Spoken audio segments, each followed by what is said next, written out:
Cybertruck tailgate steel body is not bulletproof compared to the door panels. A Cybertruck owner tested out his Cybertruck by firing at the tailgate of his truck, but it backfired on him as the bullet penetrated to the tailgate stainless steel body, leaving the owner shocked.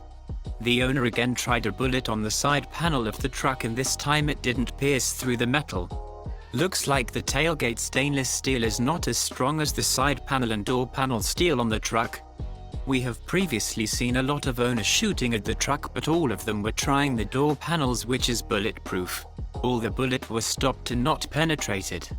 This is the first time we are seeing a bullet completely going through the steel and making a hole in it, making us believe that the tailgate is not bulletproof.